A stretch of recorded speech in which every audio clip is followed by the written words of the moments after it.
Hey, thanks for being a part of the conversation. Let's do it. Let's play it forward. These are real people with real stories. The struggle to play it forward. Episode number 627 is with radio personality and social media influencer Liz Luda. What you doing? Hey, sorry, you can't see me either. Give me 1 second. Oh, we don't have to see you. This is radio. Listen, I kept face makeup on. All right, so I feel like I need to be seen. I knew you would be early because that's such the radio person in you that it's like when it's showtime, I mean, you've got to be there. Yeah, I am either an hour early for everything or 20 minutes late. There's no in between. Never. Do you live by the same rule I do, that 3 hours early is actually 6 hours too late? Not quite that bad, but that's where I get most of my social media done, is I'll show up places really early to make sure I am there on time and that I have a good parking spot. And then I just scroll. I doom scroll for a solid hour before I go anywhere.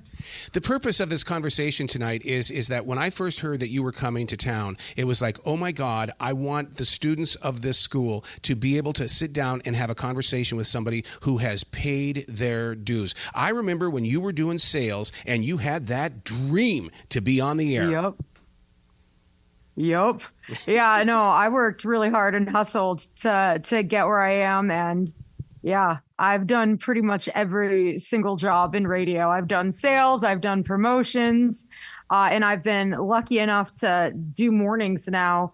In July, it'll be 13 years. So I wanted to ask a question about you preparing for your, what I call storytelling. When you had your podcast and you said that you thought you had been shot, you had been filming, you were in Memphis driving, and I used to live there, and it gets real hot in the summer, and you thought you'd been shot in the car with the seltzer exploding, but you thought there was blood in the back of your head.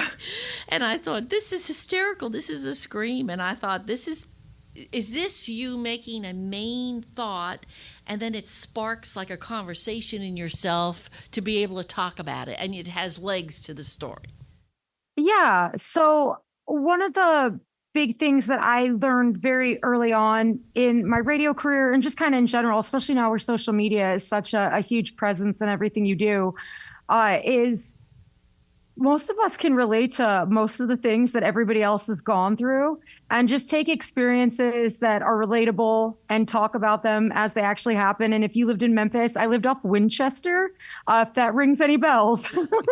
So it was a very potentially realistic moment that I could have in fact been shot, but no, it was just a seltzer water. And so what I've done over time is learned how to take those stories, and then the way social media is really amazing is when you post a video, you immediately get insights. I mean, it's like 2 hours usually on a delay, and you can watch it over the next few days or the week or the month. And you can see, when did people tune in? When did they tune out? What part did you lose them? And so from there, you can grow your storytelling ability. And I think that's what people want. They want somebody that can share a story that'll make them laugh or make them feel, or just make them feel like it's something they can relate to. Liz, you and I came up in the ranks where doing a podcast or even a vlog, what people didn't understand that. And we were radio people that were looking for that next stage, and they didn't believe in us, but they said, keep doing it. So what made you keep doing it?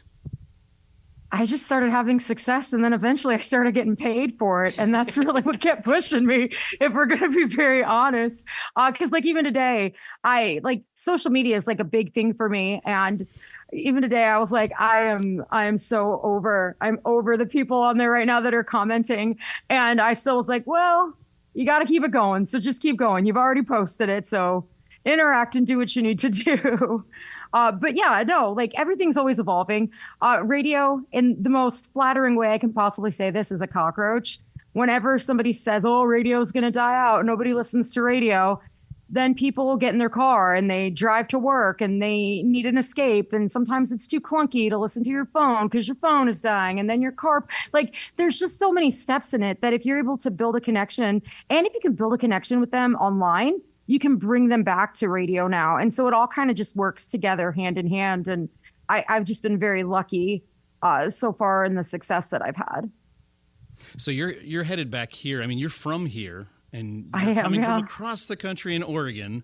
Yeah. I read something in one of your posts. You said you adopt the accent of where you're staying. So, I mean, Yeah. should we log this now and see how quickly your accent comes back? Or Y'all are deep diving. I mean, I'm from Well, I'm a from traveler Stanley too. County. That's where I grew up, out there towards Albemarle, down 24, There you go, 27. girl. And so I had a Southern accent. And then I moved to Memphis, and Memphis has a Southern accent that's different. I don't even know how to explain it, but wherever I am, I just kind of somehow pick it up. And then I was in Portland for 4 years, and the accent there is almost Canadian. Right. So I am going up at the end of sentences now. So it honestly just depends on who I'm talking to. And sometimes I slide into it and I don't even mean to. So I'm a traveler too, but I have never made it out to Portland. I think the most I know about Portland is the Fred Armisen show, Portlandia. How accurate is that? When I moved there, they told me not to watch it because they were afraid it would skew me. Yeah, so I never watched it. I trusted in what my program director at the time had to say. But it is very, very, very different than it is here. Well, I'm excited to hear as you're on the radio with Matt Harris. Some of your stories about Portland. I'd like to find out a little more about what that was like. Yeah, I sprinkle it in here and there. It was just very, very different. And candidly, it was a lot more culture shock than I anticipated. But I enjoyed my time in Portland, and it was a very supportive audience. And, I got the opportunity to host a morning show, which as a female is still, I don't want to say unheard of, but especially when I got the chance, I didn't know anybody else whose name came first that was a female. And I grew everything while I was out there. I ended up being an entertainment reporter for the CBS affiliate Coin, and got to do Grammy stuff with them. And I got to do a lot of experiences that I probably wouldn't have otherwise, especially with the pandemic going on. And I'm very thankful for my time there. But I would be lying if I said I'm not extremely ecstatic about being home. Well, we're happy to have you back, and I could tell just seeing some articles about leaving there that your fans and your listeners really loved you, and there was definitely a great show there. So, but we're so happy to have you here. And, and what's so cool is with the internet now and the way you can still interact, it's not like you just say goodbye and you leave. Like, people will follow you from city to city.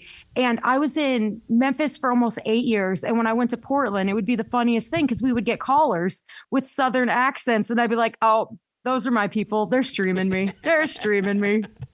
Let's talk about the business of what we do as podcasters and doing videos. And the reason why I bring this up is because one of the things that I really do kind of share with future students is that protect your art that you were creating before you get into the industry. And I have to ask you, were they knocking on your door saying, Liz, if you come here and you do this, we own it, or do you still have your claws still in it? I don't know how much I'm allallowed to Okay. share. That's all you need to say. That's all you need to say. Okay. You just said it. Yeah. That's mine. That's my name. That's my my real name is Luda. All I did was drop the 3 letters off the end because it was terribly hard to spell. That is mine. That is me. But I see it as an asset, even if they're not monetizing it specifically for themselves. It brings people in from that area that might otherwise not have known that I do radio or this is the same. You know what I mean? I think it helps on all fronts. How much did the analytics help you in coming to a Charlotte? Because we're working, what is it, 17? 20, I think. I think we just got 20. Yeah, we'll say 17. Yeah, it makes me have better bragging rights. Absolutely, it is. It helps. There's people that are from all over on all of my social media. And honestly, more than anything, looking at the analytics and seeing like in this video, majority of people made it to 40 seconds, in a 1:07 video. Well, why did I lose them? And that's one of my hyper focuses is being able to go and be like, well, this video, they stayed longer. And you can use that to get better and better and better, which makes your next stuff that you post even better. And then it makes you better as an on-air talent, I think, as well. And it also makes me very good at having an internal clock where I'll know okay, you've hit the 3-minute mark. You should probably start to back away unless there's some really great content that's coming out, and figuring out how to keep people's attention span. And especially through radio, keeping them from that one break through a song to the next break, that is huge. That's how you win in radio. You use your imagination to make the association between the personalities of the different people. And you did this one podcast with the pasta types, and I couldn't stop laughing because you were saying that you were the rotini, and you said, listen, we're not talking to the angel hair people. And I said to my friend Carmen, I said, she's not going to talk to us now. Oh, I'll talk to you. No, it's just, I was just being silly. Like, I feel like everybody is kind of described by a pasta shape and what they say. Like, if you kind of get a vibe for their personality. Like if they say farfalle, you kind of get an idea of who they are. If they're a rigatoni, they're a solid person. Like, do you find yourself utilizing the strength of stream thinking? Because these ideas that you put into your performances, I mean, they are everyday us. And it's like, you've got to be able to have the confidence to put it out there, because we're visually seeing every facial expression while listening to you. Yeah. I mean, I don't know if I'm just really self-centered. I know that's not the best answer, but like people get mean, people will be brutal. And some days you just like, or whatever, I could care less. Like I've had some trolls that were coming at me today, and somebody said that I'm a real peach of a person. So my response was to Photoshop my face on a peach. You just deal with it, but it doesn't. I have thick skin, like there's not really much anything that somebody can say from behind a keyboard that can hurt me. Like, obviously if they say something about my family or like, that'll bother me. But if you're talking about me, I don't mind putting myself out there, because we're all a bunch of weirdos. Yeah. And that's like a really cool thing too, that I discovered along my way in my journey. It's like when I first started out in radio, I thought you had to be a certain way. You had to act a certain way. You had to look a certain way. And most of us are just weirdos, all doing our own weird thing.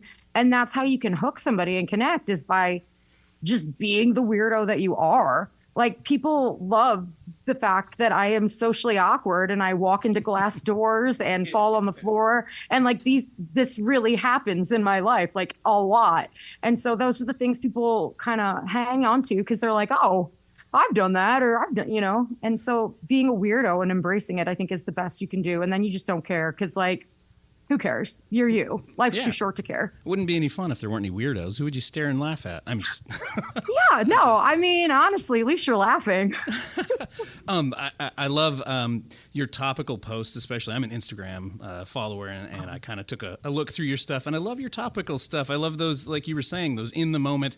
Everybody experiences this, and you throw that hook out. Hey, this just happened. What do you guys think? Yeah. I mean, I found myself really enjoying a lot of those, and I can tell that's a little bit of show prep. There's a little bit of material in there, and I really got what you were saying. As an up and coming kind of personality, I appreciate the way you go with that. Well, thank you. I appreciate that. What I do is throughout the day in my notes app on my phone, I just like randomly write things. Oh, you can't see it because it's so glowy, as they're happening. And then I just keep them. And then I'm like, okay, I'll make a video or I'll make a break. And if it works, that's awesome. If it doesn't, yeah, but you know what that is, though, Liz? That right there is the makings of a brand new book. Because what's happening is you continue to build, and now that you're in a powerhouse market like Charlotte, I mean, this is the kind of stuff where you sell books too, and that's part of the journeys that we take, as creative people. Yeah. Okay. Yeah. Now, working with somebody like Matt, because Matt is a man with a lot of energy, and you talk about a creative soul as well. He's another weirdo. Yeah. He's a fellow weirdo. Honestly. Yeah. No, he's really nice. He's kind. I grew up listening to him, and, Ramona is still in the building. She's been nothing but a cheerleader for me from day one. Matt has been nothing but respectful, and he's really great because, both of us we're not bothered by being blunt or rejection. So I'm like, what about this idea? No, I don't like it. Oh, okay. And the same thing, back and forth. Oh, okay, no, I thought I'd try. All right, yeah. Like, I like that. I enjoy working with somebody that can be direct and not try to be like making a praise sandwich all the time, because I can't always pull the bread off to get to the meat in the middle when those happen. So I've really enjoyed working with him so far. He's been really fun. The wake-up call for me when I did mornings on 95.1 here in town was 2:45. Mm-hmm. I had to be there by 4 o'clock for show prep and enough coffee. Yeah. I get up at 3:30 it's kind of nice. The last morning gig I had started at 5. This one starts at 6. So I don't have to get up quite as early. And then I made sure to move close to the station so that it's only like a 15, 20-minute drive. And I do drink a lot of coffee. I run mostly on coffee, ambition, and then Sour Patch Kids. Yay! Constantly. All right. So whenever you start to feel sleepy, you just pop one, and the sour brings you back. Yeah, my worst fear was it wasn't the first break at 6 a.m. when you're popping on, but it was usually the drunk drivers. That's who I feared when I was driving into the radio station. Oh, for me, it's the deer. I'm out in Gaston County. I'm on Mount Holly. I saw a deer this morning. That's what I'm more scared of. I don't know. It's pretty deserted in the mornings, and I like driving during weird hours because I hate traffic. And so since I've done morning radio for so long, I don't really have to worry about traffic because nobody else is going anywhere. It's just me. So I'll get real local on you. When I first moved here in '99, we used to go to the Baden Road Drive-In, and they have an answering machine. They still do. And anybody who came from the north that say, hey, you want to hear what the South is like? Call this number. And they'd be, hey, y'all, we got a... y'all, Miss Green, we got this happen. Yeah. And then they ride around on four-wheelers, flashing flashlights, telling you to leave room for Jesus. Yeah, that's where I'm from. Honk your horn and turn on your lights. Is there anything that you used to share with folks from here back home? Anything that would make them laugh, or anything you love about the South that you were looking forward to coming back to? It's just little things. I like the fact that when you go to a restaurant, you just say tea, and they already make the assumption that it's sweet tea. Like little things like that. You just miss it. I miss one thing when I was on the West Coast is like, you don't talk to strangers. And I really missed that. Like people thought I was just very weird because I would be in the grocery store like, oh, is that cheese good? Yeah. Should I try that? Is it on sale? Oh yeah. And versus like here in the South, like everybody, if you talk to them, they'll talk back for the most part. So like that's something that is very unique to here. And then bugs, I didn't realize until I moved to Portland, like people on their bucket list see fireflies. And I'm like, you've never seen a firefly? Like just little things like that where you're like, oh, okay. Oh, and how small the wildlife is on this side of the country too. I appreciate that. Yeah. I feel like I can more easily befriend a raccoon because they're tinier. How do you fit everything into your day? Because I have to be in the studio by a certain time, and for me to do other things or meet other expectations, I am on the clock all the time. What about you? I mean, yeah, when we first moved back, we moved to Waxhaw. And so my kid is in Union County schools, and we moved to Mount Holly like 3 weeks ago. So it's like as soon as I get done, I got to go commute an hour to Waxhaw. And then I sit in the car rider line and come up with ideas and make videos and weird people out. Then I get my kid and I come back and we eat dinner. And then that's pretty much the night. Like that's my entire day is work, pick my kid up. So I'm looking forward to summer. But yeah, I stay pretty busy. Wow. It's so funny to hear you talk about having kids. When I first met you, you were the kid. I know, right? Right. They trust me with him. Yeah. He's mine. Yeah, no, it's been a complete shift in life, but yeah, he's the absolute best. And I think he wants to be a weather person when he grows up. So I'm supporting that right now. So I have a question. So I actually used to work for Norse Media, the Spanish radio station here in Charlotte. I had a flashback right now that you said with the morning coffee. Did anybody look at you weird when you said like coffee and Sour Patch Kids? Because our breakfast was Red Bull, coffee, and some weird empanadas that somebody used to bring all the time. Well, I'm in my 30s now, so I can't be doing the cold empanadas and the Red Bull. I feel like I'll get the palpitations.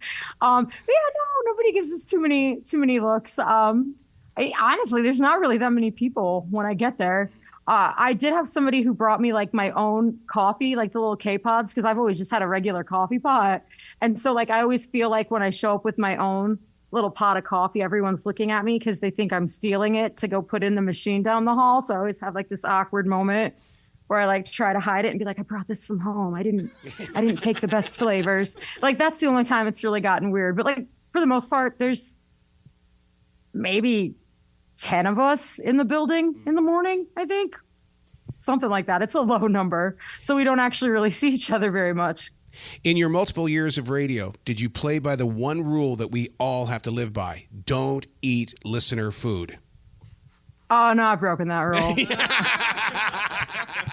Times are tough. Sometimes if somebody makes you cookies, you got to eat them. No, my years in Memphis, I trusted them. Nobody ever. Yeah, honestly, I'm probably the person you got to worry about bringing the sketch food. Like, no, I've broken that many times. You're actually a very brave soul, because we had an incident here at the Spanish radio station. Somebody, they brought, especially from the Dominican Republic, mango. That poor soul was in the bathroom for a couple hours. So is that we the all thing looked that at looks him. kind of like a volcano? Is that? Yes. Yeah. We all looked at it. I would have done it too. Worth it. We all looked at the mango and we're like, I was like, I don't know. And I'm from New York, and I was like, I don't know. I was like, that doesn't look the right color. And he was like, nah. He was like, I'm hungry. And I was like, well, you go ahead, sir. Next thing you know, he was like, help, send help. You know, I've had listeners that have reached out to me. There's this one lady in Memphis, and her name's Belinda. And she, even when I was in Portland, was like mailing me baked goods. And I was like, thank you. They would just show up at that station. Like, I had moved 2,000 miles away, and I still was eating listener food from another market. So where can people go to find out more about you so they can give you lots of love and support everything that you're doing? Right now, probably my biggest audience I have is Liz Luda, Luda, like the Chris Luda, on Facebook. I'm on Instagram and TikTok as at Liz on the Air. Yeah. And I just post videos randomly whenever the moment hits me. I try to stay consistent. But that's pretty much it. I tried to do YouTube, and they were too mean. I backed out. I was like, I'm good. So those are the three main places. Liz, you got to come back to this show anytime in the future. You know the door is always going to be open for you. Yeah. And I don't know if I could ever help, because that's the biggest thing is at the end of the day, it's making connections and knowing people. And like, I didn't plan on winding back in Charlotte. Like, I didn't plan on that being part of, I wanted to, but I didn't think it would. And my program director now, Neil, who you know, Arrow, yes, yeah. I randomly emailed him 2 years ago before I even met him, and was just like, hey, I was back home visiting. The station sounds great. My name's Liz. Yeah. And then I just started sending him Christmas cards every year. And so when I found myself back in Charlotte, I was like, hi, you want to meet? And then it just kind of happened. So wow. Yeah. Anyways, all that to say, network. So if I can ever help or be an extra set of ears or something, always feel free to reach out to me as well. Excellent. Well, you be brilliant tonight. Go to bed. You got to get up early. Oh my gosh, I'm so ready for bed. Have a great day. It was so nice to meet all of you. Bye. All right. Bye.